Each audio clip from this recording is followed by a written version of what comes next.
Alhamdulillahi wa kafa wassalatu wassalamu ala rasulillahil mustafa wa ala alihi wa sahbihi wa man wafa wa ba'd. Fa ya ahbaballahi wa ahbaba rasulih sallallahu alaihi wasallam, usi nafsi wa iyyakum bi taqwallahi faqad fazal muttaqun fala tamutunna illa wa antum muslimun. Faqala ta'ala ya ayyuhalladzina amanu taqullaha haqqa tuqatih wa la tamutunna illa wa antum muslimun. Para al-mu'takifin peserta i'tikaf yang seluruhnya semoga tanpa kecuali baik di sini atau dimanapun mendapatkan penerimaan terbaik si Allah Subhanahu wa taala, dirahmati dan dikabulkan doa-doa kita semua. Dan mirsa dimanapun Anda berada, berjumpa kembali dalam madrasah Imam Al-Bukhari, bahasan terkait dengan petunjuk Nabi sallallahu alaihi wasallam khususnya dalam mengisi ibadah siam kita. Hari ini seperti saya janjikan, kita akan coba membahas satu bagian aspek pokok kehidupan kita yang langsung disebutkan dalam hadis Nabi sallallahu alaihi wasallam sebagai pondasi hidup. Jadi sebetulnya setiap manusia yang hidup harus paham pondasi ini. Ini yang seringkali menyebabkan kita sulit menempatkan dalam beraktivitas, memikirkan sesuatu yang sudah teratur gitu. Sehingga jalan-jalan yang sudah diukur dan ditetapkan oleh Allah melalui Rasulnya, ini justru yang nggak ditempuh. Lelahlah kehidupan. Yang tadinya spirit kehidupan di dunia itu sebetulnya senang dan tenang. Itu sudah tegas Allah sampaikan ketika menurunkan Adam pertama kali untuk bertugas di bumi. Itu ada di Quran surah kedua Al-Baqarah di ayat 38. Allah sampaikan kulnah bitu minha jami'a. Sekarang dimulailah tugas Adam itu sebagai khalifah di bumi untuk membangun, memakmurkan bumi, sekaligus pesan. Kata khalifah itu memberikan kesan akan saling menggantikan. Dari kata khalafa yang saling menggantikan. Artinya Adam gak akan abadi. Ingat ya, Adam gak akan abadi. Jadi Adam meninggal, generasi melanjutkan, demikian seterusnya.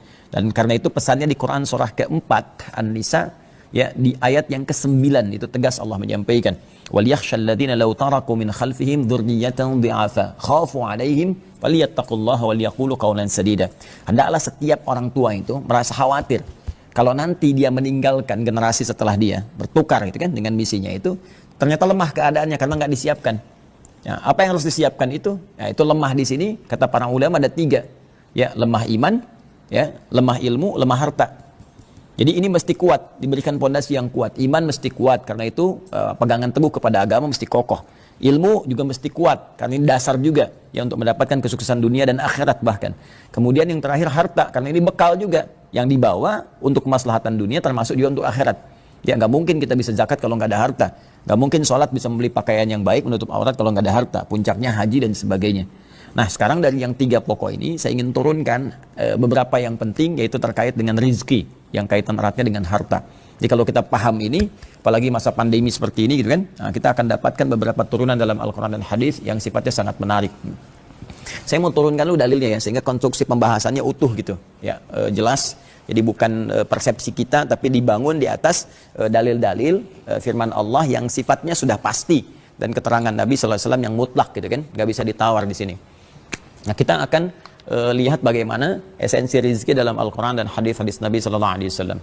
Pertama kita mulai dulu dengan Quran, ya, surah ke-51, ini alurnya, ayat 22, ya. Kemudian kita turunkan ke bawahnya nanti Quran di surah ke-87 ya, Al-A'la ya.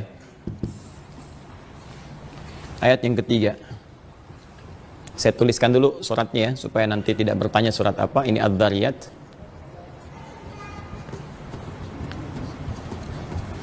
Ini Al-A'la. Ya. Kemudian saya turunkan untuk ke sini, nanti dijembatani oleh hadis nanti saya teruskan. Ini Quran surah kedua Al-Baqarah di ayat 168. Nah, ini baru standar, sifatnya universal. Nah, ini universal, artinya berlaku bagi setiap hamba sepanjang dia hamba Allah, baik itu beriman kan ataupun belum beriman, standarnya ini. Nanti ini semua akan ditengahi dalam hadis riwayat Al-Bukhari.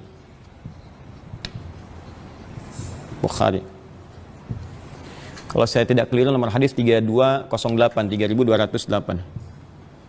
Nanti kita cek ya. Rawinya di sini Abu Abdurrahman, yaitu Abdullah bin Mas'ud. Abdullah bin Mas'ud.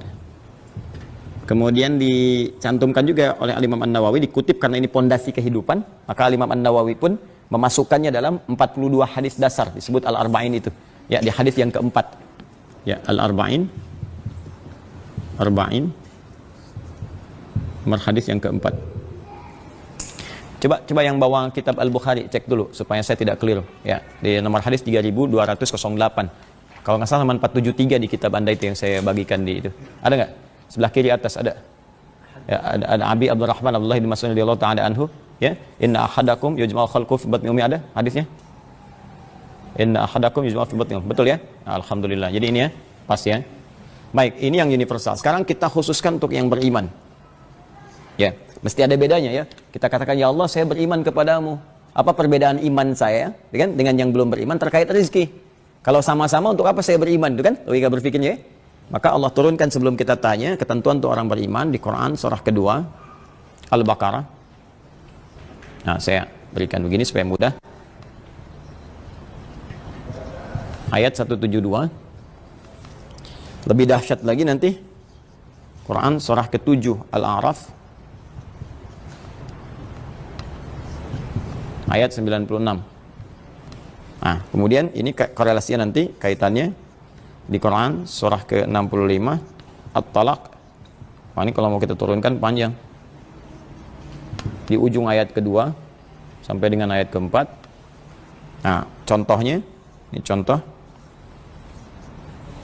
di Quran surah ke-3 surah Ali Imran, bukan Al tapi Ali ya,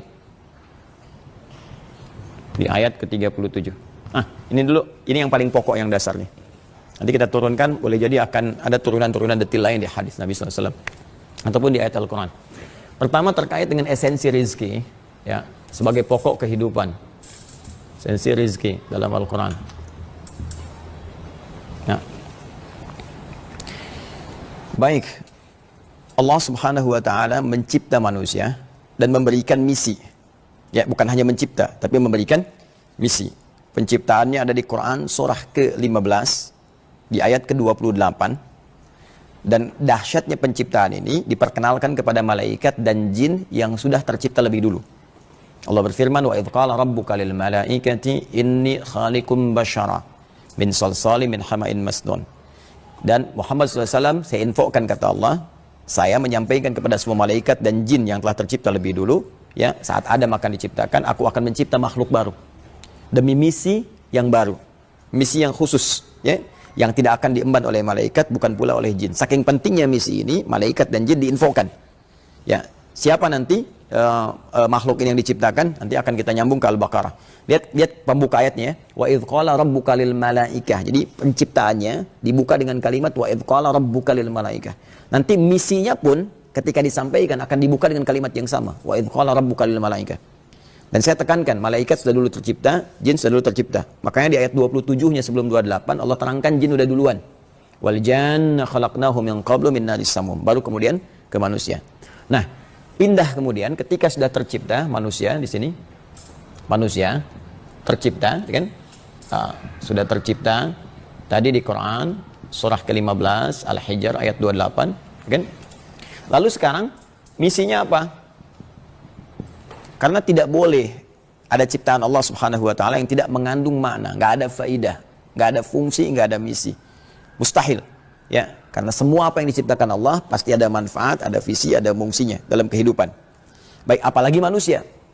Ya, benda mati saja ada manfaatnya, apalagi manusia. Maka diinformasikan oleh Allah misi di balik penciptaan manusia ini. Apa tujuannya?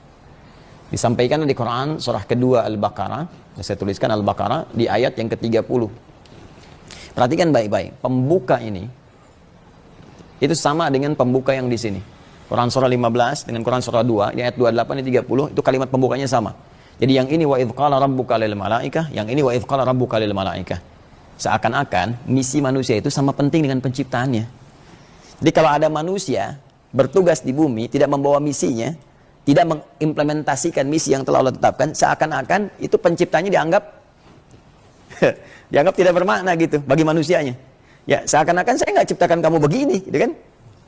Jadi ini penting untuk kita untuk membawa pemahaman ini supaya kita paham sampai dengan usia segini betul nggak kita membawa visi ya dan fungsi yang Allah telah berikan kepada kita.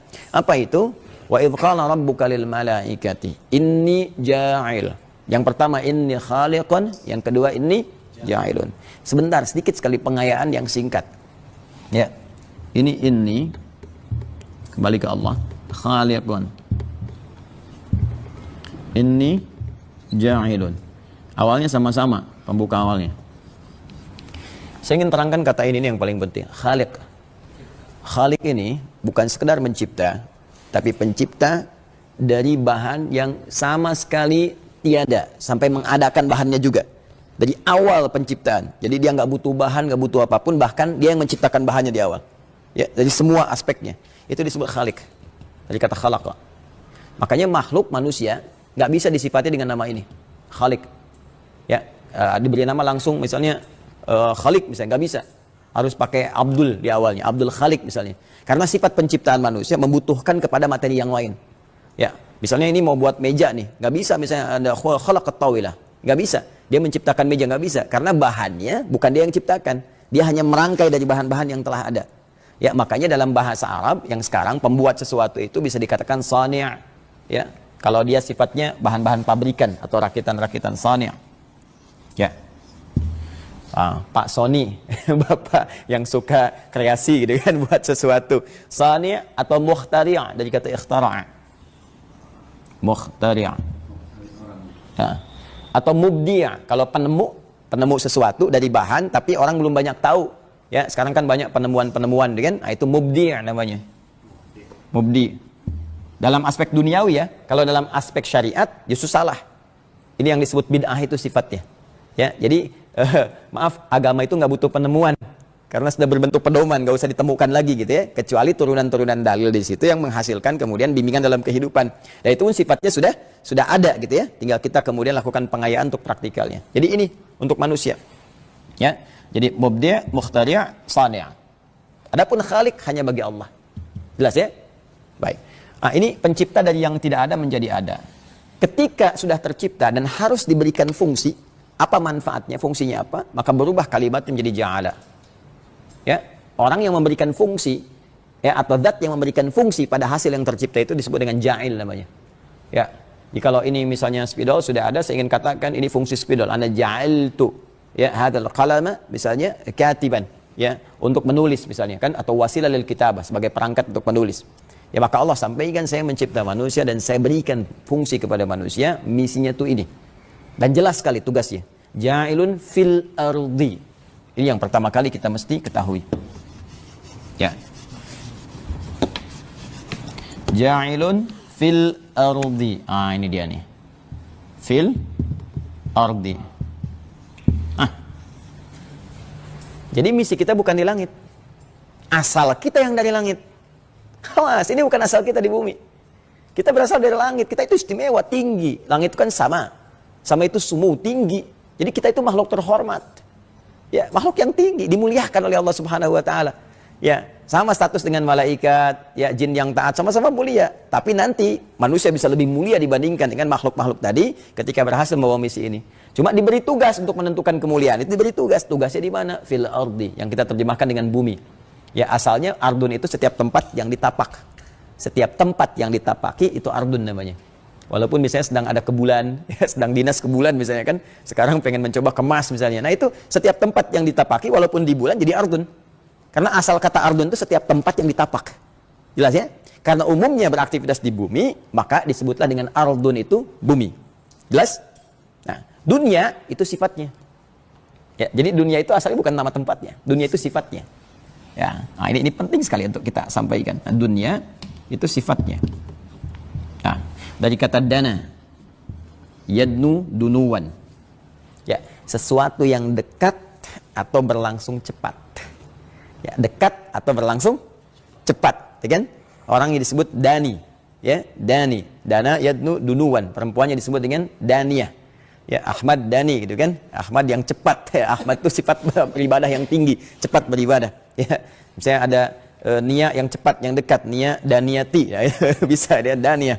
Nah, ini ada dari sini. Ya, dana itu cepat. Kenapa sifat dunia disebut dengan dunia? Jadi sifat ardun disebut dengan dunia seakan memberikan kesan bahwa perjalanan hidup di dunia itu, di muka bumi itu cepat. Ya, kayaknya baru kemarin ya Ramadan. Sekarang udah tanggal 29 lagi.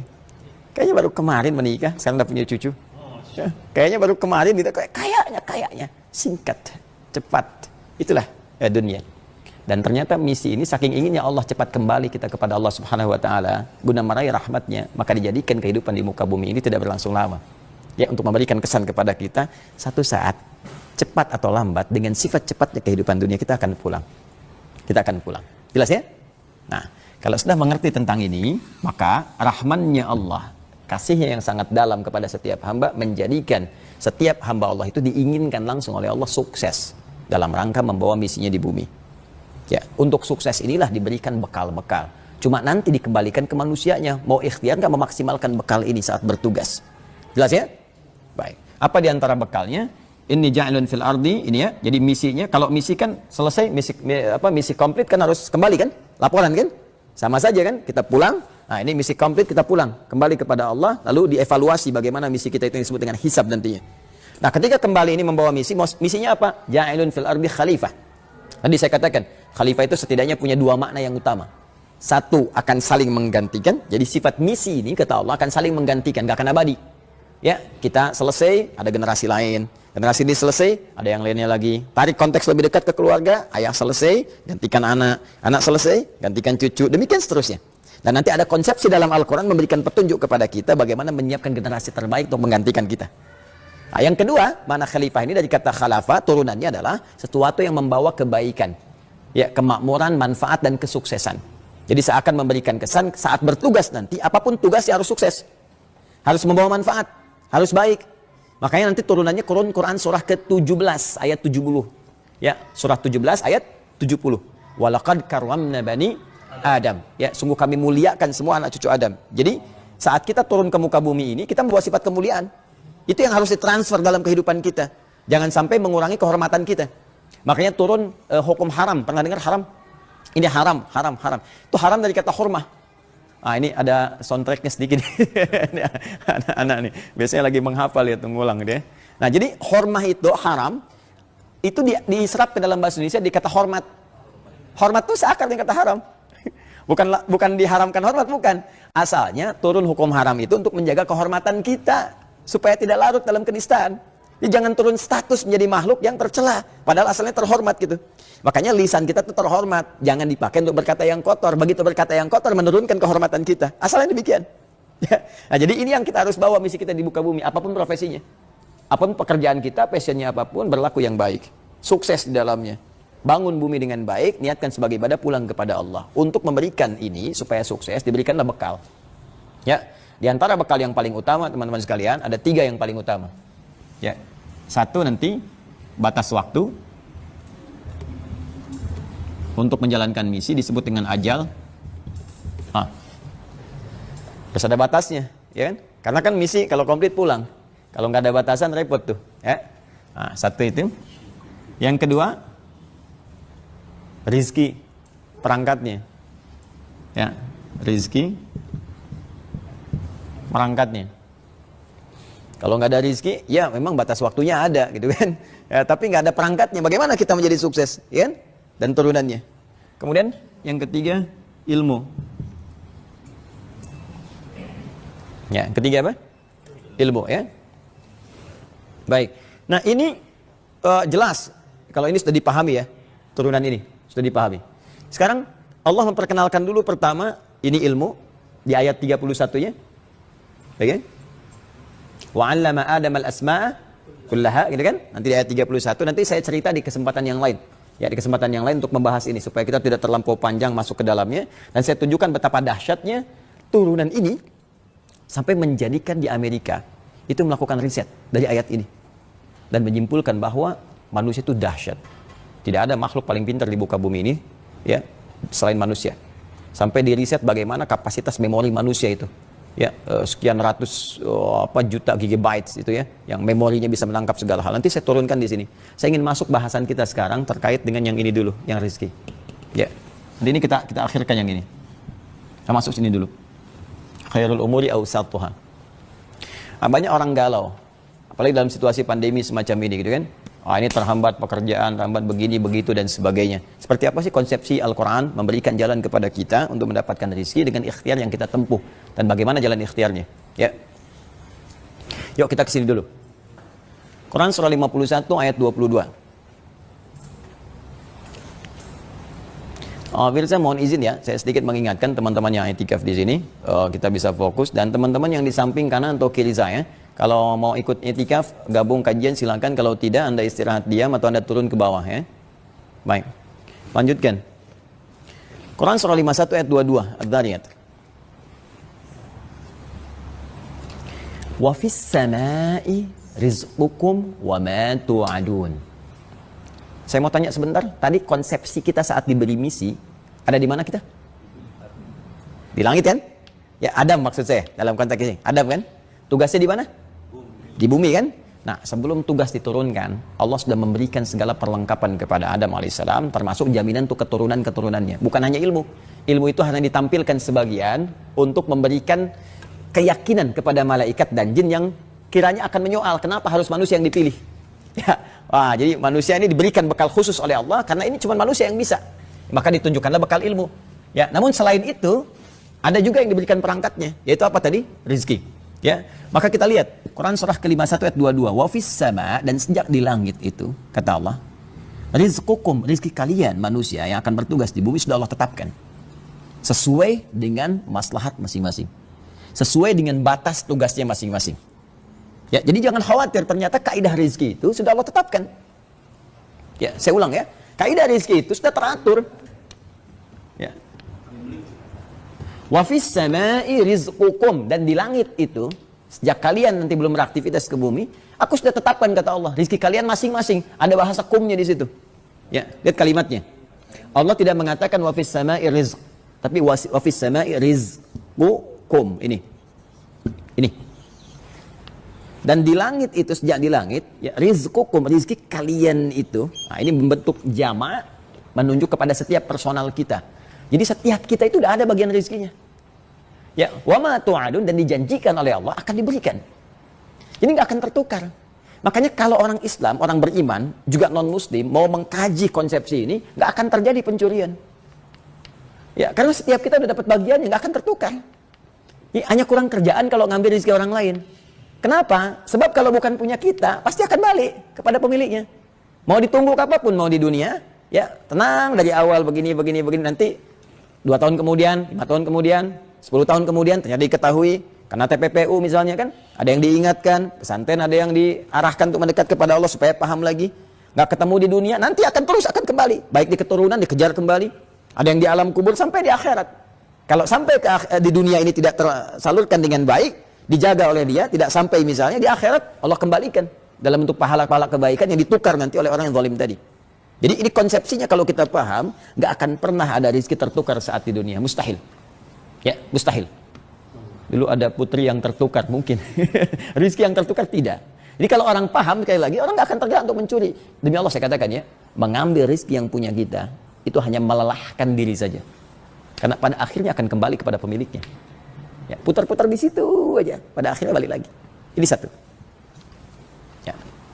Nah, kemudian wa ma tu'adun, dan dijanjikan oleh Allah akan diberikan. Ini sudah janji, Allah sudah komit. Ya, sudah komit ini rezeki.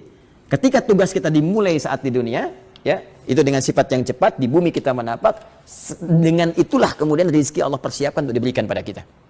Bagaimana caranya? Ini yang kita teruskan. Pertama, sifat rezekinya terukur sesuai dengan maslahat hidup kita. Walladzi qaddara fahada, sabbih isma rabbikal a'la, alladzi khalaqa sawwa. Tuh lihat turunannya. Sabbih isma rabbikal a'la. Hanya Allah yang Maha Agung, yang Maha Suci, ya, yang berhak menentukan segala aspek kehidupan. Alladzi khalaqa fasawwa. Dialah Allah yang telah menciptakan dan memberikan kesempurnaan dalam aturannya. Khalaqa, bukankah mencipta khaliq? Kan? Alladzi khalaqa, dan Allah telah menciptakan. Siapa yang diciptakan di antara kita? Fasawwa, lalu memberikan kesempurnaan dalam hukumnya. Apa di antara yang sempurna itu? Walladzi qaddara fahada. Perhatikan ya, ini indah sekali rumusan diksinya. Walladzi qaddara, dan dialah Allah yang menetapkan kadar dengan terukur. baik, menetapkan kadar dengan terukur, fahada, dan memberi petunjuk kepada kita bagaimana mendapatkan kadar yang telah terukur itu. Sekarang kita pengen tahu apa di antara kadar yang terukur ini. Dan dari mana kita bisa simpulkan itu bagian dari rizki. Keterangan Nabi yang terdapat di sini. Makanya saya katakan ditengahi di sini. Ya, lihat rumusannya di sini tengahi oleh hadis Al-Bukhari nomor hadis 3208. Ya, saya coba bacakan di adinda yang pegang kitab. Langsung ke bawah ke hadisnya. Qala Bismillahirrahmanirrahim. Qala inna ahadakum yujma'u khalquhu fi batni ummihi 40 yawman thumma yakunu 'alaqatan mithla dhalika thumma yakunu mudghatan mithla dhalika thumma yab'athu Allah malakan fayu'maru bi arba'i kalimatin wa yuqalu lahu uktub 'amalahu wa rizqahu wa ajalahu. Ini dia. Uktub 'amalahu wa rizqahu wa ajalahu. Ketemu kan? Baik, saya bacakan hadisnya yang versi riwayat Muslim. Ini kan tadi Al-Bukhari, saya bacakan versi riwayat Muslim. An Abi Abdurrahman, ya, Abdullah bin Mas'ud radhiyallahu taala anhu qala Rasulullah sallallahu alaihi wasallam wa huwa as-sadiqul masduq. Ingat ini yang mau saya tekankan.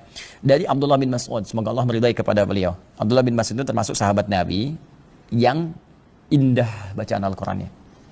Ya, saking indah bacaannya itu, nanti ada dua sahabat, Ubay bin Ka'ab dan Abdullah bin Mas'ud. Saking indah bacaan Quran, pernah terjadi begini. Beliau baca Quran, tiba-tiba angin datang. Terus pohon-pohon kurma itu goyang gitu ya. Beliau berhenti dulu bacanya. Diam lagi. Baca lagi, kencang, semakin kencang. Karena kekhawatiran, takut, datangilah Nabi. Dilaporkan kejadian itu. Apa komen Nabi? Kata Nabi SAW, tahukah engkau, saking bagusnya bacaanmu, malaikat itu berlomba turun ke bumi untuk mendengarkan bacaanmu. Kalau tadi engkau nggak berhenti, hancurlah tempat-tempat sekitarannya. Saking banyaknya malaikat turun. Makanya di muka bumi Abdullah bin Mas'ud cuma satu. Bayangkan kalau setiap kita seperti Abdullah bin Mas'ud, hancur mesti lisan. Semua terbang gitu kan. Nah itu kemuliaannya. Jadi kalau kita mau belajar versinya jalur sahabat Nabi, maka lihat Abdullah bin Mas'ud. Dan sering diminta oleh Nabi untuk bacakan ayat kan. Jadi boleh kita minta orang misalnya datang, tolong bacakan, tolong imami, itu bisa. Nah, di antaranya tadi. Ya di antaranya tadi. Nah, beliau juga ahli hadis. Meriwayatkan hadis dari Nabi sallallahu alaihi wasallam. Apa hadisnya? Ini yang mau saya katakan. Ani Nabi sallallahu alaihi wasallam wa huwa as-sadiqul masduq. Nah, kalau ada kalimat sadiqul masduq, ini ada yang penting. Sadiq wa huwa as-sadiq al-masduq. Sadiq itu orang benar. Semua orang bisa mencoba jadi seperti ini. Tapi masduq belum tentu. Masduq itu yang dibenarkan. Jadi pribadi Nabi itu bukan hanya sekedar benar menyampaikan, benar bersikap, tapi dibenarkan pula bukan hanya oleh kawan, termasuk oleh lawan. Ya, semacam Abu Jahal, Abu Lahab dan semacam membenarkan sikap Nabi, cuman karena iri saja, karena takut kedudukannya diambil, ya, takut kalah saingan, maka mereka bersikap kontra terhadap Nabi. Buktinya apa? Saat sebagian sahabat Nabi itu hijrah ke Habasyah, Raja Najasyi yang tadi malam saya ceritakan, waktu kita salat ghaib untuk Ustaz Zul itu, ya, itu ditanya, bagaimana keadaan Muhammad SAW? Ya, karena nanti ada utusan dari Quraisy untuk meminta mereka itu yang minta suaka ditarik kembali, ya, supaya dihukum. Maka ditanya kepada perwakilan Quraisy tadi, gimana keadaan Muhammad itu? Disampaikan, dia orang yang terpercaya, orangnya jujur, orangnya begini. Itu disebutkan, mereka ngaku sendiri. Termasuk ketika ke Kaisar Romawi tanya kan, ketika ada utusan, gimana sifat Muhammad SAW itu? Disampaikan, dan benar semuanya. Mereka mengakui bahwa sifat-sifat ini shadiq dan masduq. Jadi ini sifat yang melekat pada Rasulullah SAW. Kita mungkin bisa benar, tapi tidak semua orang bisa membenarkan kita. Ya, nah biasanya kalau ada redaksi seperti ini sebelum menyampaikan hadis, ini menunjukkan perkara yang akan disampaikan perkara gaib. Ya, yang ada sisi misterinya. Baik, yang semua kita mungkin belum bisa menjangkaunya. Maka dimunculkanlah kalimat ini untuk menegaskan kebenaran informasinya. Muhammad itu jangankan kawannya, lawannya pun membenarkan. Maka semua apa yang disampaikan Muhammad SAW itu pasti benar, walaupun kita belum mengetahuinya. Makanya Abu Bakar itu pernah satu ketika ingin dikerjai oleh Abu Jahal. Abu Jahal itu pernah berusaha membangun siasat untuk menjatuhkan Nabi, dan para sejarawan sepakat tinggal satu orang lagi. Kalau satu orang ini berhasil, ya, diprovokasi oleh oleh Abu Jahal, maka seketika dakwah Nabi akan selesai. Ya. Nabi SAW mengatakan, saya baru Isra tadi malam, berangkat dari Masjidil Haram ke Masjidil Aqsa, cuman semalam balik lagi gitu kan. Abu Jahal senang dia, wah dapat peluru nih buat nyerang kan. Akhirnya diminta untuk naik ke Jabal Qubais. Jabal Qubais itu sekarang yang ada bukit Istana Raja di atasnya, yang ada kalau kita Grand Zamzam, ini Zamzam, ini Hotel Sofwa, nyebrang dikit ke sini. Nah, ini ada bukit besar di sini, dari Istana Raja. Itu dulu, ini bukitnya bukit terhormat. Jadi semua orang yang punya kuasa itu akan memberikan tanda dengan naik ke sini. Makanya sekarang dinasti Saudi misalnya, kenapa mereka bikin istana untuk menunjukkan mereka yang sekarang pegang kontrol pemerintahan. Ya ini sudah dari dulu, ya secara historical. Nah, makanya Nabi ketika beliau Isra, ya Abu Jahal mengatakan, Muhammad SAW naik aja ke Jabal Qubais, sampaikan informasi gitu kan, ini berita besar, orang harus tahu. Naiklah Nabi. Begitu Nabi naik, menyampaikan berita itu, nah, langsung Abu Jahal menyampaikan naik ke atasnya, lalu dia berkata, ini kan dustanya Muhammad SAW, ini dustanya Muhammad. Ya. Bagaimana ada orang berangkat ke Masjidil Aqsa, kita aja berniaga, itu bisa berbulan-bulan, bisa bertahun-tahun untuk pulang. Dia cuma semalam katanya balik lagi. Maka tertawa banyak orang. Disitulah ada yang tadinya yakin jadi ragu, ada yang kembali kemudian ke percayaan semulanya dan sebagainya. Tinggal satu orang yang menentukan, yaitu Abu Quhafah. Abu Quhafah itu rumahnya di mana? Yang Hotel Hilton sekarang. Nanti kalau satu saat berangkat ya dengan saya tunjukkan nih, ini rumah si fulan. Nah ini posisinya di sini. Ini hotel yang Menara Zamzam ya. Di sini ada jalan sedikit di sini. Ini ada Hotel Hilton di sini. Darut Tauhid sebelah sini. Hotel Hilton yang warnanya marmer gitu ya. Nah, ini kalau kita dari tengah itu naik tangga ada eskalator. Ya, eskalator, kemudian berhenti di eskalator, masuk itu samping kanannya ya. Kemudian masih benar gitu ya sampai dengan sekarang. Itu di situ ada musalla. Ya, itu rumahnya Abu Bakar dulunya. Di Hotel Hilton itu. Maka disusul ke sini. Cari Abu Quhafah, Abu Bakar As-Siddiq radhiyallahu ta'ala anhu, diambil dicari ke situ, disampaikan. Ayolah ikut katanya. Kemana? Pokoknya ikut aja. Udah ketawa-tawa tuh, gembira tuh. Tinggal satu orang ini, kalau satu orang ini berhasil, selesai dakwah Muhammad SAW. Ya. Maka apa yang terjadi? Coba dengar kamu, apa yang dikatakan Muhammad. Ayo, Muhammad berkata lagi SAW ya. Maka beliau menyampaikan seperti yang semula. Aku tadi malam diisrakan, berangkat dari sini ke Masjidil Aqsa. Ada kejadian begini, kemudian diperlihatkan sampai aku kembali ke sini. Ya, dengan Mi'raj dan kembali ke sini. Udah ketawa Abu Jahal, menanti apa perkataan Abu Bakar. Apa jawab Abu Bakar? Sekalipun Muhammad SAW mengatakan, di belakang bukit ini akan ada musuh menyerang kita. Saya pernah naik ke atas ke Gua Hira, ke Jabal Nur, itu melihat berapa bukit sampai dengan ke lokasi ini. Kurang lebih ada 4 bukit yang terlihat. Ya, 1, 2, 3, 4 ya. Saya pernah naik ke atas tuh, melihat ke arah sini. Nah, kata Abu Bakar, seandainya pun Muhammad SAW menyampaikan ada musuh akan menyerang di balik bukit ini, dan itu tidak terjadi, tetap aku akan meyakini apa yang disampaikan Muhammad SAW. Maka gagal dia pada saat itu, kecewa, gagal, dikuatkan oleh Abu Bakar. Maka orang yang yakin terhadap sesuatu, yakin-yakinnya, dan tidak mempedulikan aspek di luar apa yang diyakininya, yang penting yakin saja, itu berubah dari kata shadiq menjadi siddiq. Ya, dari kata shadiq menjadi apa? Siddiq. Maka sejak itulah disebut dengan Abu Bakar As-Siddiq. Ya, dan apresiasi dengan turunnya satu ayat dalam Al-Quran menunjukkan perilaku yang benar itu, jamaknya disebut siddiqin. Maka nanti kita temukan di Quran surah ke-4 An-Nisa ayat 69. Ya. Di antara ahli surga ini golongan siddiqin. Wa may yuti'illah war rasul fa ulaika ma'al ladzina an'ama Allahu minan nabiyyin was-siddiqin wasyuhada'i was-salihin wa hasuna ulaika rafiqa. Kata Allah, kalau kalian mau cari teman yang mengantarkan ke surga, carilah golongan siddiqin. Yang yakin dengan agama, yang kuat benar, dan bisa menerjemahkan konsep agama dalam kebaikan hidupnya. Ini, siddiqin. Nah sekarang, ya kan begitulah ngaji itu ya. Hadis kadang orang baca ke isinya aja gitu. Padahal ini ada inspirasi besar di balik pembukanya. Apa hadisnya? Inna ahadakum yujma'u fi batni ummihi, inna ahadakum yujma'u khalquhu fi batni ummihi 40 yawman nutfah. Thumma yakunu mithla dhalika 'alaqah, thumma yakunu mithla dhalika mudghah. Setiap kalian anak cucu Adam, selain Adam alaihissalam, akan dibentuk proses kehidupannya oleh Allah Subhanahu wa taala mengalami proses di rahim ibundanya. 40 hari pertama ada percampuran proses antara spermatozoom dengan ovum ya dengan spermatozoa. Berproses.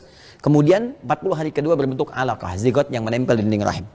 40 hari ketiga berbentuk mudghah. Sekarang di kurikulum kedokteran, saya pernah ada anak mahasiswa mau belajar dari kedokteran, saya minta modulnya. Saya pelajari. Ternyata mereka bahas juga istilahnya sama, mudghah. Ya, proses 40 hari ketiga 120 hari. Artinya 4 bulan. Sudah berbentuk daging keratan kecil, sudah mulai ada bentuk, ya kan? Tsumma yursalu ilaihil malak. Di proses 4 bulan inilah, nah ini yang mau saya katakan. Di 4 bulan ini 120 hari diutus malaikat. Fayanfukhu fihi roh. Diperintahkan untuk meniupkan roh. Jadi 4 bulan ini itu sudah ada roh. Ya, kalau ada yang mengandung 14 sudah ada roh. Dan nanti disunnahkan kedua orang tua memperbanyak amal soleh. Karena setiap apa yang dikerjakan akan berdampak kepada janin yang dikandung. Nanti ada doa bahkan khusus yang bisa dibacakan di Quran surah 7 ayat 189. Lain waktu mudah-mudahan kita bisa bahas ya. Kembali, Dan diperintahkanlah malaikat setelah ditiupkan roh itu usia 4 bulan diperintahkan untuk menetapkan 4 hal yang sudah ditetapkan di langit itu. Maka berlaku mulai saat itu. Ya, saat ruh mulai masuk. Baik, wa fis sama'i rizqukum, ini diantaranya ini dari mana taunya? Kita bacakan. 1, rizqihi, rizkinya. Ya, kedua ajalihi. Nah, saya batasi pada 2 ini saja. Kalau terkait dengan bahasan kita. Nih, ajal, rizki. Jadi sejak usia 4 bulan, begitu roh masuk sebagai sumber kehidupan ke dalam raga seseorang, maka disitulah berlaku ajal yang telah Allah tetapkan sebelumnya. Di langit, di lauh mahfuz sudah tertulis. Ada hidayat, ya akan hidup, sekian, sampai dari sebelum, ada, setelah ada, sampai kembali kepada Allah. Ya kan? Terus kita berikhtiar di muka bumi ini untuk menjalani hukum-hukum Allah. Maka ketika ditetapkan oleh Allah Subhanahu wa taala, rezekinya sudah ada, kapan itu kepastiannya kemudian diberikan? Berlaku hukumnya saat usia 4 bulan dalam kandungan ibunda kita. Maka rezeki sudah mulai ada. Ini dia. Nah, itu Allah masih ngatur lewat orang tua dikasih. Makanya nggak boleh orang tua kasih yang haram, karena terus akan melekat kepada jiwanya dan nyambung ya kepada anaknya. Ya, mohon izin sebelum sampai kepada ikhtiar kita, saya ada sedikit sekali ya untuk berbagi, singkat dan padat. Awal saya pulang dari Indonesia, saya mengajar satu komunitas. Ada kajian ibu-ibu setiap Kamis waktu itu. Sunnah Nabi Kamis untuk waktu ibu-ibu mengaji itu. Nabi pernah, ini kapan aja bisa mengajar itu ya. Cuma Nabi itu punya jadwal kajian untuk ibu-ibu hari Kamis. Itu menarik tuh ya. Nah, ada seorang ibu membawa satu anak. Anak itu unik sekali. Karena gini, ibunya tuh soleha. Bapaknya soleh, taat. Tapi anaknya beda. Dia ngaji dengan saya tuh luar biasa gitu. Sana sini, sana. Terus kita kasih penyesuaian. Alhamdulillah dia bisa diam. Dia belajar, senang. Dia setelah itu mulai lagi lah. Anak-anak tapi melebihi batas bercanda anak-anaknya gitu ya, dengan yang gaul. Kita masih bisa kontrol. Begitu dia pulang, waktunya pulang, ibunya langsung berkata, "Alhamdulillah Ustaz," katanya. "Kenapa?" "Saya terima kasih banyak anak saya bisa duduk, bisa belajar. Itu di tempat lain. Kalau saya sudah antarkan, pasti saya tunggu dulu sebentar, karena nanti gurunya di dalam akan mengantarkan lagi dibawa pulang." Jadi nggak ada satu sekolah pun yang bisa bertahan. Jadi antarkan lagi pulang. Ini sebetulnya Ustaz saya adopsi. Nah, tadi satu keluarga, ayahnya banyak berbuat tindakan kriminalitas, ibunya senang mabuk. Bahkan saat hamil pun masih minum katanya. Jadi dia lahir anak kembar, satu dibawa oleh salah seorang public figure, artis, satu lagi oleh beliau dibawa. Sudah insya Allah jadi baik. Tinggal bagaimana nanti menutupi yang kurang baiknya waktu dia dikandung itu, ditutup lagi dengan yang baik terus sampai itu hilang. Jadi itu berpengaruh kebiasaan-kebiasaan orang tua dan sebagainya. Terlebih nanti ketika terlahir, mohon maaf sekali, pengaruh lingkungan. Memberikan pengaruh yang sangat kuat. Ini yang kita kemudian kondisikan jadi baik. Seperti Maryam dikondisikan. Nah, sekarang saya kembali ke rezeki ya. Singkatnya, sudah Allah berikan dalam konteks kehidupan kita. Ini kalau dari tumbuh, masa tumbuh, sampai balik, sampai terus, maka lewat orang tua. Ya. Nah, nanti kita berangkat ke fase lain. Kalau ingin cara cepat, ada rezeki anak, yang dengan anak itu disiapkan, orang tua bisa dapat bagiannya. Makanya di Quran ada redaksi, nahnu narzuquhum wa iyyakum. Kamu jangan takut dengan anak. Kalaupun sekarang misalnya kamu kondisi cukup, ya, berikhtiar belum maksimal, kamu takut nih anak-anak, kayak sampai ada yang mohon maaf, ya, ada yang mengakhiri jiwanya, ada yang buang, ya, ke panti ini, panti itu, ada yang buang tengah jalan. Itu dikecam oleh Al-Quran sejak dulu, 15 abad yang lalu. Perilaku itu nggak bagus kata Allah. Bahkan ada nanti di anak, saya tetapkan rezeki yang bermanfaat untuk orang tuanya. Ya, tapi dikasih jalan. Di antara jalannya dekatkan pada agama. Kalau nggak percaya silakan. Jadikan anak Anda atau cucu misalnya hafal Quran aja, penghafal Quran. Nanti lihat barokahnya kepada kedua orang tuanya. Ya, bukan hanya apresiasi, kadang-kadang ada hal-hal lain yang kita sudah berusaha nggak terwujud, begitu anak dapat terwujud. Itu ada anak para penghafal Quran kecil-kecil. Orang tua udah nabung bisa haji, bisa umroh aja nggak bisa. Begitu anaknya hafal Quran tiba-tiba kamu haji, kamu umroh, orang tuanya ikut. Itulah barokah anak, dia dapat, orang tua ikut. Ya, prestasi dunia juga begitu. Anak dapat beasiswa, orang tua dapat bagiannya. Demikian. Jadi ada lewat ilmu, lewat iman dan turunan-turunannya. Nah, ada sebaliknya. Orang tua dapat rezeki, diberikan kepada anak bagiannya. Itu yang nafkah konsepnya. Nah, cuma kita akan tinggalkan kedua ini. Kita akan terfokus kepada personal kita saja. Bagaimana cara kita mendapatkan rezeki itu. Ya, baik tidak terkait dengan orang tua ataupun orang tua kepada kita. Sekarang lihat konsepsinya. Nah, ini secara universal dulu ya, umum. Karena ini statement yang Allah sampaikan dalam Al-Quran untuk hamba. Kalau hamba kan menyeluruh sifatnya. Ya. Nah, kalau sifatnya menyeluruh, maka diksinya yang disampaikan oleh Allah itu berupa nas kalimatnya. Ya, bentuknya an-nas. Kalau sudah ada an-nas, nah ini dipahami umumnya mencakup seluruh kalangan manusia, mau beriman mau tidak. Maka hukum Allah menetapkan demikian. Ya, termasuk rezeki nanti. Ya, termasuk rizki. Karena rizki ini konsepsinya ketika diberikan mengantarkan dia mendekat kepada Allah. Boleh jadi dengan rizki ini dia menjemput hidayah untuk beriman. Jelas ya? Yuk kita turunkan. Rizki tadi ditetapkan di mana? Di langit kan? Tugas kita di mana? Di bumi kan? Nah, berarti Allah punya kewajiban menurunkan, memberikan rizki itu ke kita di bumi kan? Nah, maka sejak usia 4 bulan berlaku ketetapan Allah. Nah, yang ditetapkan di langit tadi sudah mulai harus berlaku sampai kepada hamba Allah ini. Nah, bagaimana prosesnya kita bisa mendapatkan itu? Ya, nah diaturlah di Quran surah kedua ayat 168. Paling kanan, agak ke bawah sedikit di mushaf standar. Ya ayyuhan nasu. Tuh, redaksinya sudah pakai nas. Nah. Ya ayyuhan nasu, hai semua manusia, dimanapun kalian beraktivitas, dimanapun kalian berada, berdomisili. Pernah saya sampaikan kan huruf ya itu untuk memanggil yang dekat, menengah ataupun jauh. Bagaimanapun keadaan kalian, sepanjang kalian manusia. Ya. Kulu mimma fil ardi, tuh halalan thayyibah. Redaksi pertama, ya ayyuhan nasu, saya hapus dulu ini untuk memudahkan. Bismillah. Ya ayyuhan nas kulu, ini dia, mimma fil ardi halalan thayyibah. Ini konsepsi pertamanya. Rizkinya Allah tetapkan di langit. Kitanya sudah mulai bertugas di bumi. Maka diturunkanlah kemudian berlaku rizki yang akan diberikan kepada kita yang akan beraktivitas di bumi. Nah, saat Allah menurunkan, bagaimana cara kita menjemputnya? Ya, untuk mengambilnya. Perhatikan baik-baik. Ya ayuhan nas, hei semua manusia. Saya tegaskan ke sini pakai ayyuhanya. Ini yang saya ingin tekankan. Ini disebutkan 150 kali dalam Al-Quran. Ayyuh ini sifatnya taukid untuk menguatkan. Haknya tanbih untuk menekankan ingatan. Jadi memberi peringatan. Yang ini menguatkan. Jadi cara menerjemahkannya, hei semua manusia tanpa kecuali. Aku tegaskan kepada kalian. Aku ingatkan. Jika kalian ingin mendapatkan rezeki dariku yang telah aku tetapkan dan aku ukur dengan teratur, kulu. Apa artinya kulu? Makan. Kan taunya makan kan? Nah, kalau makan itu aktivitas apa? Bekerja atau sifat atau beda? Kerja kan? Kata kerja kan? Nah, kata kerja. Nah, udah bagus lah. Kerja. Kalau kerja itu usaha nggak? Usaha. Nah, kulu ini fi'il amr. Fi'il itu kata kerja. Nah, maka kalau kita ingin mendapatkan rezeki dari Allah, perintah pertama dari Allah adalah usaha untuk mendapatkan itu. Kerja. Bergerak. Ya. Sepanjang kita mau bergerak, beraktivitas, ya tuntutan Allah sederhana. Bergerak aja. Minimal motivasi terdepannya itu untuk mencari makan, kebutuhan pokok. Nah, ini yang disebut di bahasa Indonesia, kalau saya nggak keliru, sinekdok pas pro toto. Ya, menyebutkan sebagian yang dimaksud keseluruhan. Atau sinekdok lawannya totem pro parte, menyebutkan keseluruhan yang dimaksud sebagian. Ya, kalau orang mau bekerja itu kan, mohon maaf ya ketika ditanya, Papa berangkat kemana? Mencari sesuap nasi. Ya kan? Padahal yang dicari kan se-magic jar. Kemudian juga untuk pakaian, untuk kelengkapan itu kan. Tapi yang kita tampilkan itu kan, mencari sesuap nasi kan? Nah ini di ilmu balaghah rumusnya dzikrul ba'dhi yuradu bihil kullu, menyebutkan sebagian dimaksud keseluruhan. Ya, sinekdok pas prototo. Jadi yang Allah ingin sampaikan adalah, kamu mesti bekerja, berikhtiar. Kalau enggak, bumi enggak terbangun nanti. Gimana bisa bangun kantor, bisa ada kendaraan, bisa bikin obat, bisa bikin ini itu kan kreasi kita. Jadi ini katalis yang dipacu oleh Allah. Ayo kerjakan ini, nanti rezeki turun. Dan hikmahnya ketika kita bergerak bukan cuma rezeki yang turun, maka kemaslahatan bumi yang tadi telah ditetapkan oleh Allah terbangun. Perangkat-perangkat kemudahan, jadi ini, jadi itu. Dan orang Indonesia kan luar biasa. Kemarin kan kita bahas. Ikan, orang Arab kepala dibuang, orang Indonesia diramu lagi, jadi masakan. Kepala kambing jadi masakan. Ya orang-orang daun cuman dibuang-buang, udah ini orang Indonesia, tek, jadi bungkus ketupat.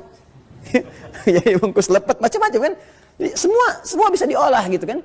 Dan perintahnya sederhana, kalau Anda bergerak, rezeki turun. Makanya sebetulnya untuk mendapatkan rezeki itu nggak perlu pusing. Ya, nggak perlu pusing. Bahkan perintah paling dahsyatnya nih, ya, yang paling menarik. Kita hidup di mana? Di bumi kan? Ya, yang kita tapak itu bumi nih, fil ard. Ya kan? Dan yang paling dahsyat ada minnya, mimma nih. Kulu mimma. Mimma ini asalnya begini, min plus ma. Nah, kalau pakai ma, ini isim mausul, kata sambung untuk menunjuk semua keadaan tanpa batas. Ya, semua terjangkau tanpa batasan. Makanya ketika Ramadan, ghufira lahu ma taqaddama min dzambi. akan diampuni semua dosa tanpa batas yang pernah dikerjakan. Ada hadis kan, man shoma ramadhana imanan wa ihtisaban ghufira lahu ma taqaddama min dhanbi, sepanjang bertobat gitu kan. Nah, ini pun tanpa batas disambungkan ke bumi di sini. Allah sampaikan, saya bentangkan seluas-luasnya di seluruh wilayah bumi. Kalau kamu mau beraktivitas, jadi nggak ada alasan dimanapun kamu tinggal, pasti rezeki akan menyertai sepanjang kita mau bergerak. Tapi yang Allah tuntut dengan pergerakan itu nggak banyak. Min. Apa artinya min? Sebagian. Dari itu hukum nahu. Tapi kalau balaghah, itu min artinya banyak. Di antaranya tab'id. Ya, at-tab'id. At-tab'id ini menunjuk pada sesuatu yang parsial, sebagiannya saja. Artinya apa? Kalau kita sambungkan min dengan ma, karena ada hukum idgham di sini, ya idgham bi gunnah, maka kita baca mimma. Asalnya min dengan ma. Yang Allah tuntut di sebagian bumi dimanapun kita berada, karena kita nggak harus menjangkau semua bumi. Kita bergerak aja. Saya sekarang ada di Bekasi, Bekasinya di Pekayon misalnya kan. Saya mencari ikhtiar di Bekasi, oh belum ketemu, profesi udah banyak yang lain. Pindah sedikit geser ke Galaksi. Ya kan? Coba lihat peluangnya apa yang bisa kita kerjakan. Sekarang kan banyak. Orang modal peluit aja, prit, lewat 1.000. Sekarang nggak pakai peluit ya. Ya itu dahsyat tuh, 1.000. Makasih Pak. Ya, 2.000. Makasih Om tuh. Bapak jadi Om. 5.000 jadi bos tuh. Jadi besoknya Anda terima setoran karena dia bilang bos kan. Jadi itu luar biasa tuh. Cuma belokkan jalan aja udah bisa jadi rezeki. Halal kan? Baik kan? Nah, makanya nanti ada turunan dengan yang kalau ingin meningkat lagi silahkan. Nanti padanannya ilmu. Semakin tinggi ilmunya, semakin terangkat derajat, semakin mudah rezekinya. Itu yang konsepsi Quran surah ke Al-Mujadalah itu. Ya, di ayat yang surah 58 di ayat yang ke-11. Yarfa'illahu alladhina amanu minkum walladhina utul ilma darajat. Allah akan mengangkat semakin ilmunya naik tinggi, rezekinya pun bersanding dengan ilmu. Makanya nanti konsep yang pertama dibangun ilmu, turunannya nanti ada rezeki dan waktunya disebut dengan ajal. Di S1 naik S2 salarinya lain, perhatiannya lain. Naik S3 semakin tinggi lagi, semakin beda lagi. Itulah. Jadi kalau kita mau tingkatkan kualitas kita. Tapi kalau kita mau dapat rezeki saja sesuai dengan kadar kehidupan kita, maka kita bergerak dapat rezeki. Jadi kalau kita cuma diam, kata Umar nggak akan ada turun dari langit langsung kemudian mohon maaf emas dan perak gitu kan. Kita harus jemput. Ya kecuali cara menjemput kita adalah dengan cara menunggu sampai datanglah kemudian suatu kondisi yang dengan kondisi itu datang rezeki, cuman caranya nggak menyenangkan.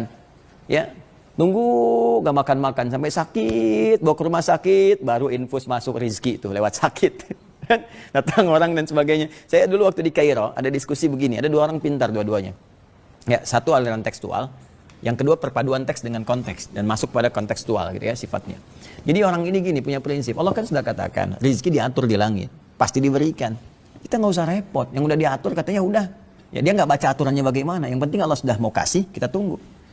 Nggak bisa kata yang satu. Harus kita ikhtiar dulu. Ikhtiar baru datang. Kita buktikan lah. Jadi yang satu ingin membuktikan.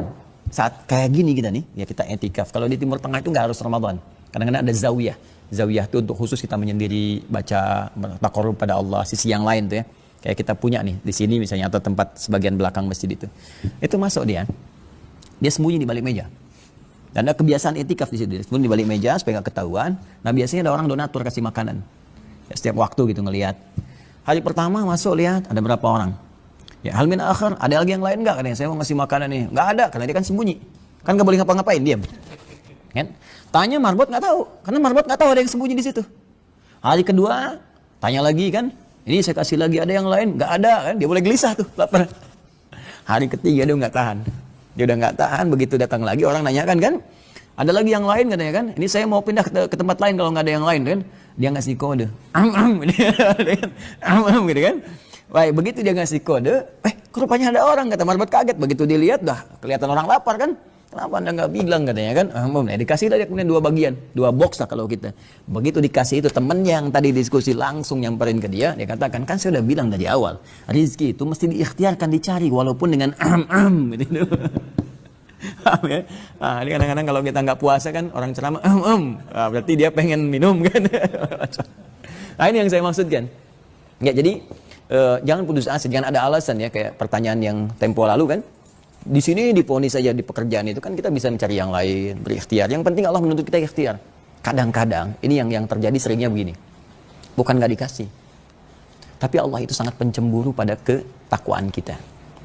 Jadi kalau sudah orang mendekat kepada Allah itu dijaga oleh Allah. Dinaikin dulu sampai merasakan kenikmatan mendekat kepada Allah.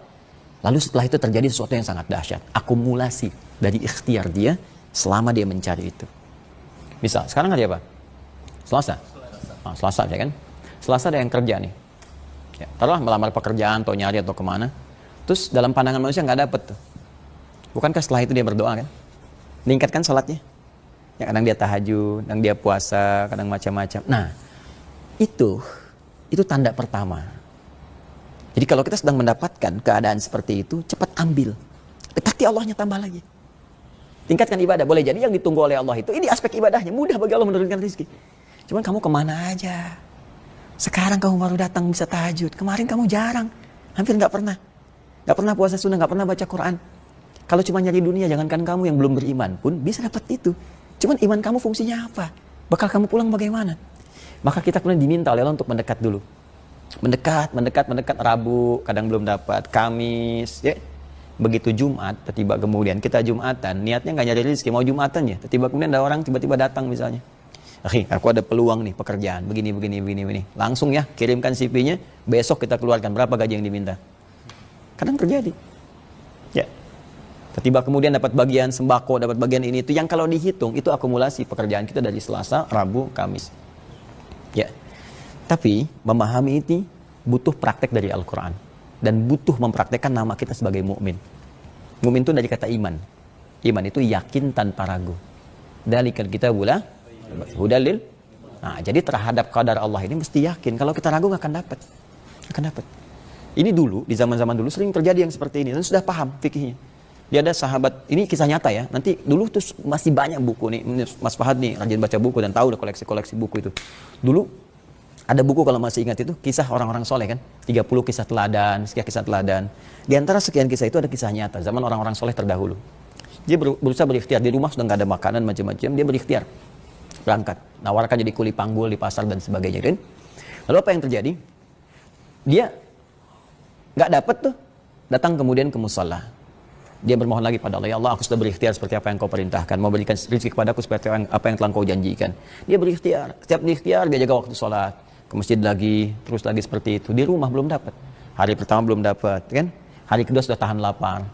Hari ketiga ini yang paling dahsyat. Hari ketiga dia berangkat, dia sudah tahu keadaan keluarga. Ya, istri dengan anak-anaknya, istrinya sudah luar biasa. Bagaimana sifat solihahnya sampai memberikan gambaran kepada anak-anaknya untuk tidak putus dalam harapan mendoakan bapaknya dan sebagainya. Tapi kan namanya anak pasti lapar dan mulai nangis dan sebagainya, maka pura-pura dia goreng. Jadi dari batu. Kemudian dia masukkan ke kayak sangrai gitu, ya tanah begitu, seperti mau masak-masak kayak gini. Anak-anaknya menahan lapar. Suaminya, teman-teman sekalian, apa yang terjadi? Dia mulai ke pasar.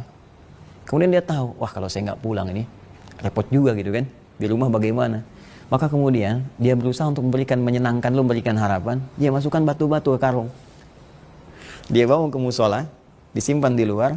Seperti tadi, nah ini sunnah nanti sebelum berangkat kita, dulu yang saya terangkan dengan sifat subuh kan, datang kepada Allah meminta untuk eksekusi rencana kita, pulang dari situ pun kalau bisa mampir dulu ke masjid. Ya, di sunnah kita kalau udah bekerja mampir ke masjid. Nanti dampaknya banyak. Pertama aura kita jadi lebih teduh. Jadi pekerjaan kantor auranya nggak dibawa ke rumah. Tapi aura masjid yang dibawa ke rumah jadi tenang, nyaman. Dan kita bertawakal sehingga dijaga oleh Allah. Orang ini pulang dari musola berangkat. Di perjalanan dia itu saat dari pasar mau ke musola, saat dia di musola itulah tiba kemudian ada orang datang ke rumahnya. Dia menyampaikan, ketok pintu menyampaikan ada siapa? Ya saya dapat titipan untuk menyampaikan upah dari pekerjaan ya suami anda dari tuannya. Upah dari pekerjaan suami anda dari tuannya. Lihat ya, dalam bahasa Arab tuannya itu Rabb. Ya makanya orang Arab menyebut Rabb kepada tuan. Ya, karena itu turun kemudian Allah menegaskan tidak ada tuan di antara tuan-tuan yang paling tuan kecuali Allah. Qul a'udzu birabbin nas, ya, Rabb. Dulu yang dipenjara bersama Yusuf alaihissalam itu, ya, ketika Yusuf dituduh kemudian masuk penjara, kan ada beberapa bagian, terus ditakwilkan mimpinya terus bebas kan? Saat bebas itu masih ingat, Nabi Yusuf pesan kan kepada kawannya ini, tolong ingatkan aku di sisi tuanmu nanti bahwa aku nggak bersalah. Bacakan ayatnya, hafal.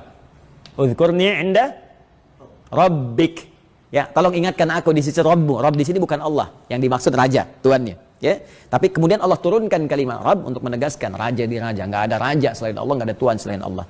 Maka orang ini berkata, ya yang tadi datang, ini ada upah dari pekerjaan ya suamimu dari tuannya. Begitu dibuka, terima kasih kan ya kan, dikumpulkan Wah, itu emas banyak dan sebagainya. Begitu dia dapatkan itu semua, langsung dia belanja. Dia senang dia belanja, siapkan makanan, hidangkan untuk menyambut suaminya. Dan juga berikan makan kepada anak-anaknya. Suami dalam perjalanan dari musola untuk pulang ke rumah, ini kisah nyata. Dia bawa apa tadi? Batu dalam karungnya, dia panggul sampai ke rumah. Dia sampaikan, dia simpanlah di luar rumah itu. Begitu nyampe ke situ, buka pintu, istrinya gembira, cerah menyambutnya. Masya Allah, suamiku, alhamdulillah gini. Sampaikan kau telah datang gini. Oh iya, dia bingung kan, loh, kok istri saya malah gembira. Begitu masuk ke dalam rumah, dia lihat bentangan jamuan yang sangat luar biasa. Dari mana semua ini katanya? Loh, kok gimana? Tadi kan ada katanya utusan ke sini menyampaikan dari Tuhan kamu. Nyampaikan upah ini selama kamu bekerja. Wah, saya pikir saya belum dapat ini sama sekali. Saya cuma baru dari musola, itu bawa bungkusan. Terus itu bungkusan itu apa? Isinya batu katanya. Masa? Coba kamu lihat tuh. Begitu dilihat sini, apaan kamu bawa batu ke sini? Begitu dibuka, isinya gandum yang penuh satu karung. Maka mereka tersungkur semua bersujud pada Allah Subhanahu wa taala. Rabb di sini yang dimaksudkan Allah Subhanahu wa taala mengutus malaikat menyamar dalam bentuk manusia, membawakan hasil dari ikhtiar dia yang bertawakal kepada Allah. Jadi tuh sunnah datang ke masjid, berangkat pekerjaan, balik lagi ke masjid, tawakal kepada Allah, maka Allah berikan satu bagian dari apa yang tidak kita sadari. Ya, wa yarzuqhu min haitsu la. Ini dia. Nah, at-talaq. Wa may yattaqillaha yaj'al lahu makhraja wa yarzuqhu min haitsu la. Cuman takwa itu modalnya iman. Makanya amanu dulu baru takwa. Ya, amanu baru la'allakum tattaqun. Jadi kalau kita nggak yakin, nggak bisa. Di kita ada yang begitu. Dulu ada pendeta, kemudian masuk Islam. Saya bertemu orangnya. Ya, namanya Martinus, kemudian masuk Islam, ganti sedikit jadi Martinez kalau nggak salah. Ya, jadi dia tetap sama dipertahankan, tapi dia singkat Muhammad Tri Sutisna, ya, waktu itu Muhammad Tri Sutisna gitu. Dia sama begitu pindah ke Islam, ya, mengalami satu kesulitan, kan? Tapi dia rajin tahajud, itu mendawamkan takwa dalam bentuk tahajud. Ya, kadang-kadang apa yang terjadi? Begitu dia malam-malam ada yang ketok, ya, begitu ketok dia keluar, ya, taunya udah ada beras di atasnya ditutup sendal gitu kan. Itu cukup untuk kebutuhan dia. Macam-macam lah kisahnya, panjang kalau saya mau teruskan. Cuma nanti kita terhambat di sini. Jadi itu gambarannya. Nah, jadi kita ikhtiar. Sampaikan pada kawan-kawan, ikhtiar. Dan kita memberi jalan. Kalau ada kawan-kawan memberikan, membutuhkan kelapangan, kan? Nah, untuk yang beriman, ini yang dasar saya mau berakhir di sini. Apa bedanya iman kita dengan yang belum beriman? Pasti ada beda. Kalau ini kita tempuh, maka Allah akan berikan sesuatu yang sangat luar biasa khusus untuk orang yang beriman. Quran surah kedua ayat 172. Jadi yang tadinya di kanan di bawah pindah ke kiri ke atas. Ya, perhatikan kalimatnya. Kalau untuk yang belum beriman kan universal, umum ya. Umum sifatnya, termasuk juga beriman, tapi masih umum kan, ya ayuhan nas kan. Ini ayatnya pindah menjadi amanu. Ya ayyuhalladzina amanu. Ya, dari kata nas pindah pada iman. Ya ayyuhan nas pindah menjadi ya ayyuhalladzina amanu. Perhatikan baik-baik ya. Ya ayyuhalladzina amanu. Ini dia. Tuh, yang disebut ada imannya. Ya, seakan sebelum kita berkata, ya Allah, ini kan masih umum, saya beriman, apa faedah iman kita? Langsung Allah turunkan ayat, ya ayyuhalladzina amanu. Semua orang yang punya iman. Iman kalian pun tetap harus menempuh sunnah dulu untuk mendapatkan rezekiku. Apa itu sunnahnya? Kulu. Tuh. Tetap bekerja. Dia orang beriman juga harus kerja. Ya, tetap sama, kerja, beraktivitas, berikhtiar dan sebagainya. Cuma bedanya dalam pekerjaannya apa? Kalau yang ini kulu mimma fil ardi halalan thayyibah. Maaf ya, ini harus diikutkan nih, halalan thayyib, legal, tidak melanggar hukum setempat, apalagi hukum syariat. Thayyib dari yang halal itu dapatkan yang baik, yang sesuai kebutuhan, yang kita butuhkan. Itu aspeknya. Thayyib itu sesuai kebutuhan. Ya. Nah, di sini pindah ke sini. Ya ayyuhalladzina amanu kulu min thayyibati ma razaqnakum. Ini yang dahsyatnya ini. Ya, saya garis ya. Kulu, silahkan kamu bekerja dulu, berikhtiar aja, apa aja dulu. Ya, apa aja dulu. Yang paling menarik, yang ini kan mimma fil ardi. Kita harus berangkat kemana nih? Cari, ini nggak ada, pindah ke sini, ini nggak ada, pindah ke sini, dan sebagainya. Yang penting ikhtiar kan? Yang ini, lihat baik-baik. Sepanjang kamu mampu tingkatkan imanmu kepada Allah dan meningkat dengan baik, ma razaqnakum, kamu tetap ikhtiar. Tapi ikhtiar kamu nggak akan sulit. Karena kami yang akan siapkan rezekimu sepanjang kamu mau ikhtiar. Yang penting ikhtiar aja. Ya. Bisa jadi ke masjid tiba-tiba dapat makanan. Bisa jadi demikian. Ya, yang penting ada ikhtiar, dengan niat untuk berikhtiar, mewujudkan. Jadi iman itu bersanding dengan ini. Makanya saya sering katakan, bekerja itu kalau kita niatkan karena Allah jadi ibadah. Karena panggilannya iman, sama dengan puasa. Ya ayyuhalladzina amanu kutiba alaikumusiyam. Kita puasa kan dapat pahala, maka kerja pun dapat pahala. Jangan dikira mencari nafkah nggak ada pahalanya. Makanya saya sering katakan pada teman-teman yang berkarir atau bekerja dimanapun, saya sering tanya, puluhan tahun kerja jadi ibadah nggak? Kan? Ibadah itu manfaatnya apa? Manfaatnya ketika diniatkan jadi ibadah, ternyata mempercepat datangnya rezeki. Dan yang mengirimkan siapa? Nah, yang kemarin saya bahas, dengan keagunganku kata Allah, aku janjikan, kalau kamu benar imannya, mencari dengan baik, maka seketika itu juga aku percepat datangnya rezeki kepadamu.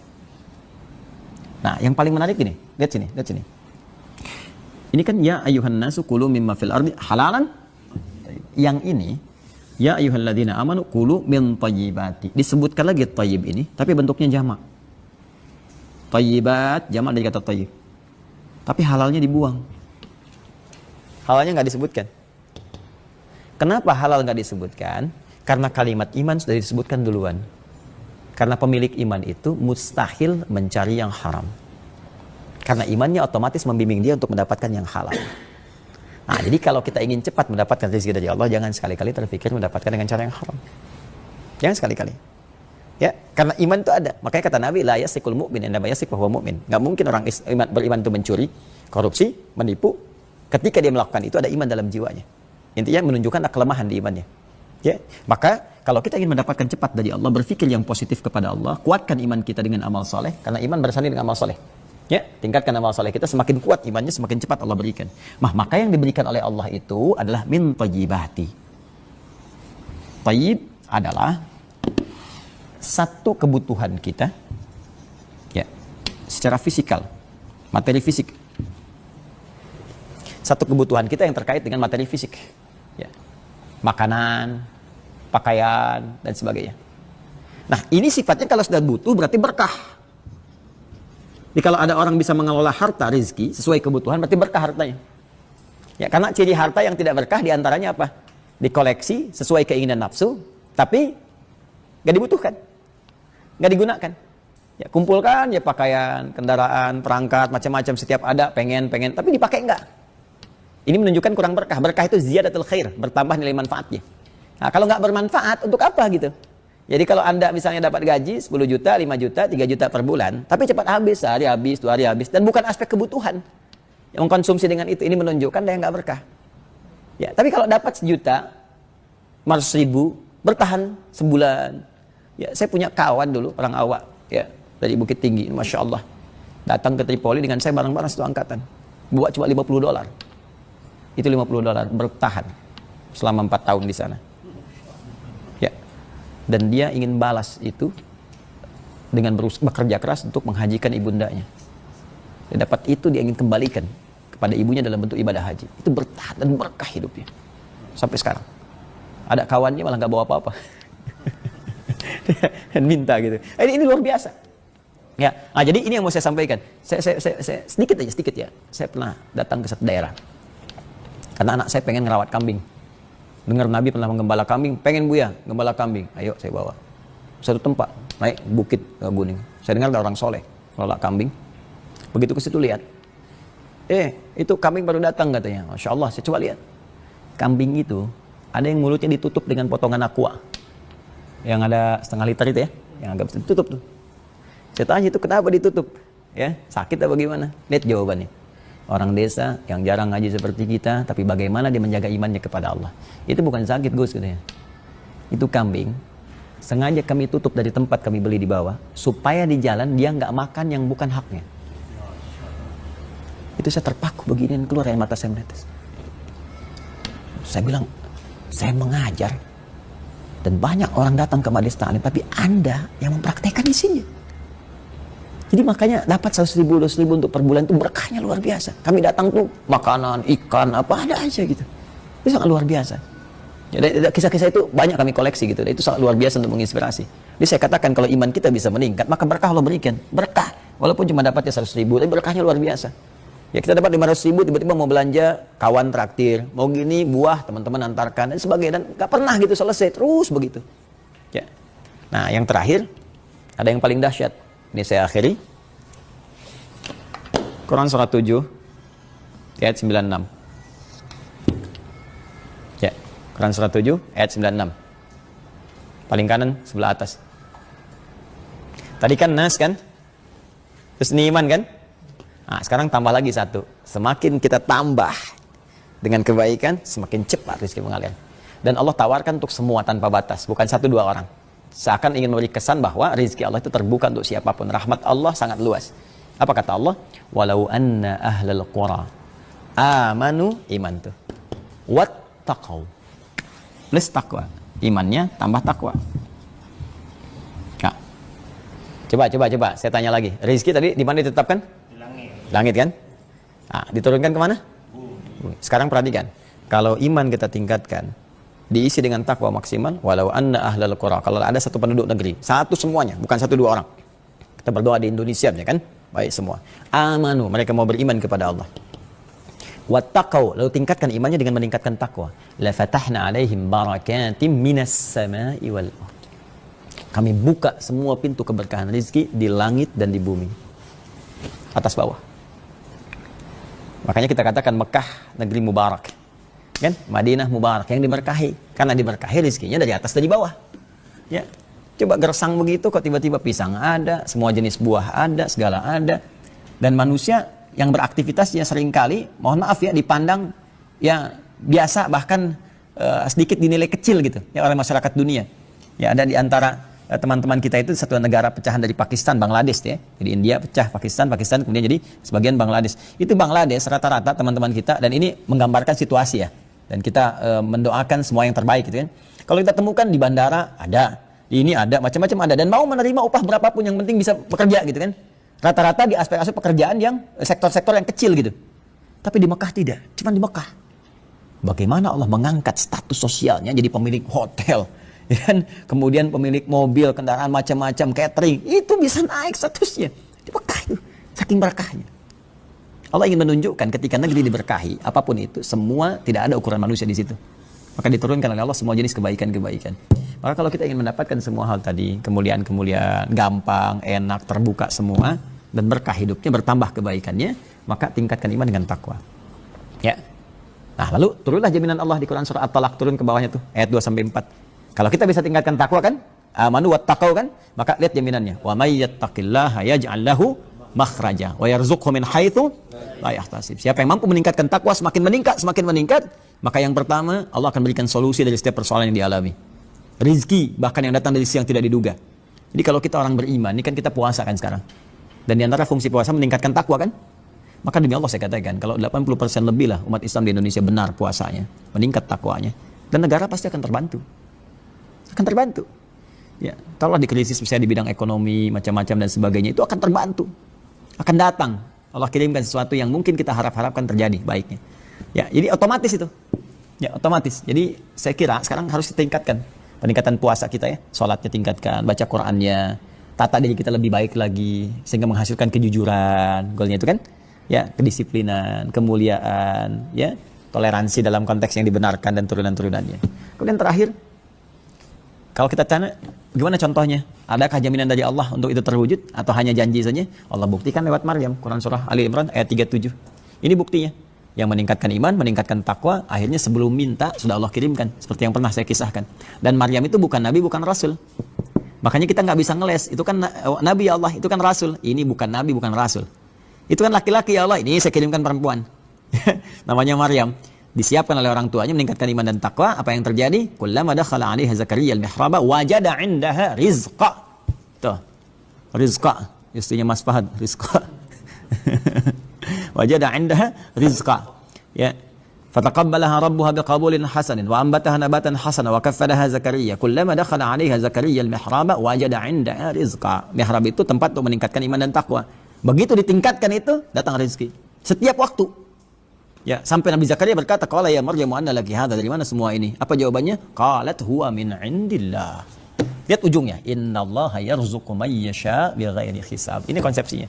Kalau kita mampu meningkatkan iman dan takwa, Allah kasih rezeki dari sisi yang tidak terduga, bahkan enggak ada batas. Dan itu kemudian dipraktikkan, Nabi ajarkan pada sahabat. Ya, Abdurrahman bin Auf mempraktikkan, modal cuman pakaian, meningkatkan rezeki kepada Allah. Ya, beliau orang kaya di Mekah, kekayaannya banyak. Masuk Islam, diambil kekayaannya, kemudian dipersilahkan hijrah dengan pakaiannya saja. dan dibiarkan, nggak dieksekusi untuk memberikan kesan kepada masyarakat waktu itu nih, kalau masuk Islam begini hasilnya. Dan belum tentu selamat sampai dengan ke Madinah, jaraknya 400 kilo. Kan banyak badai dan sebagainya.